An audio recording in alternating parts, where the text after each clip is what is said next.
Off the back of what has been a very, very busy night, the Labour Party has secured victory in 2 by-elections, getting seats in Wellingborough and Kingswood, both from the Tories. Well, political commentator Alex Armstrong joins us now. Very good morning to you, Alex. And this is a gut punch, isn't it, to Rishi Sunak? Oh, yeah. I mean, to be honest, did anyone wake up this morning and think, oh, I wonder if Rishi's won 2 by-elections? I mean, I don't think anyone is dramatically surprised about this result.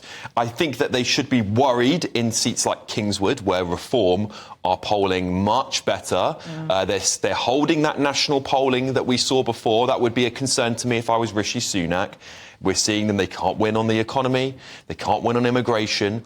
I don't know how they're going to turn this narrative around. And I just saw the Conservative, I think it was Deputy or Chairman, I don't know who it is anymore. Richard Holden. Richard Holden. We spoke to the Chairman, Just not seeming to take much accountability for their losses. And it's like, what are you guys going to do? There's no plan of action. No. We've gone from, Boris coming in and having the biggest swing from Conservative to Labour, government to opposition, 16% swing whilst in government, to the exact opposite, only within a couple of years. Yeah, but it's interesting. Well, because that was the Brexit election, wasn't it? It was tagged as that. It became almost a single-issue election. But was it the Boris election as well? Are the Tories missing Boris? I wonder how many of them are waking up this morning going, God, I wish I hadn't put that knife in Boris's back. So, I think there's something seriously wrong here.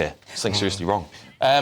What about the Lib Dems in all of this? We've not mentioned the Lib Dems yet in all of this. Well, who are they? What? Exactly. I mean, how concerned would they be? There's all this talk about Lib Dems doing well in blue wall seats and things further south. But in these 2 seats, coming really quite a distant 4th place behind Reform. Yeah, I don't know who's voting for the Liberal Democrats. I don't think anyone knows what they stand for anymore. They're hardly democratic, and they're not very liberal. But you've also got Ed Davey, who's been completely dragged through the mud over this post office scandal that he oversaw. And so I don't know if there's even a leader that people could get behind, even if they liked the Liberal Democrats. So, I mean, losing their deposits in 2 by-elections, this is sort of territory we'd see on a fringe party. What do the Labour Party do now? Because they've had a great night, there's no denying that. But there is this issue at play, isn't there, about anti-Semitism in the party. That's an issue that's not going away. There's a poll in the Times this morning. Only 3% of voters believe that Keir Starmer has actually tackled anti-Semitism, so he's got a big challenge ahead of him. Yeah, I think they've got to do a little bit more work on this. I think Keir Starmer is moving quicker to sort out that part of the party. Usually he dismissed candidates. I think he could be faster. That's always the case with these things. There's got to be a proper investigation. I do think they're going to have trouble win some seats. I really do. Wes Streeting's seat, big issue. Is he going to cling on to those traditional votes, which in the Muslim background tend to vote Labour? And is that going to cause trouble for someone like Wes Streeting? I think it probably will. But generally, I think Labour's strategy should just be shut up and let the Tories do the work.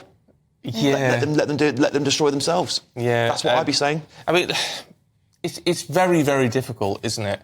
As you said, what can the Conservative Party do now? And I hate to sort of say the general election is already decided, because it's not true. However, it's very difficult to look at all of this in the round and say the party's not on a terminal decline. Yeah, it really does feel that way. I don't know whether many of the electorate will disagree with you there, Stephen. But I think the thing they would be really worried about is Nigel Farage coming back in.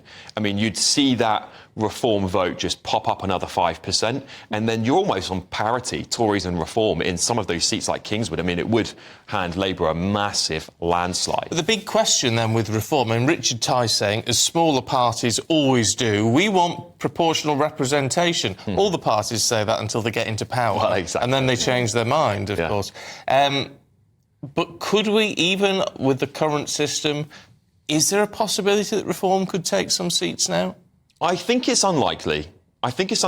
There's always a possibility. We never know what can happen. That's why I'm really interested to see what's going to happen in these red wall seats. Yeah. Those people who voted for Boris are traditional Reform, what would be a Reform voter in this demographic.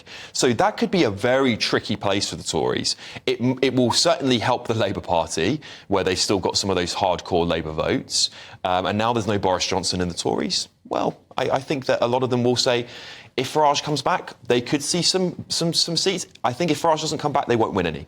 When do you think we'll hear from Nigel? When do you think he'll show his hand? Well, it depends on whether he wants to join the Tories, because if he gets on board surely now, not. well, if he does, and he wants to go back to the Conservative Party, he has flirted with it, then, frankly, he won't be let in for destroying them. There will be a massive resistance to that. So I think he's weighing up whether he's going to be the comeback Tory king after the election and the Tories have to reform, or he's going to, put the final dagger in the back of the Tory Party and finish it off.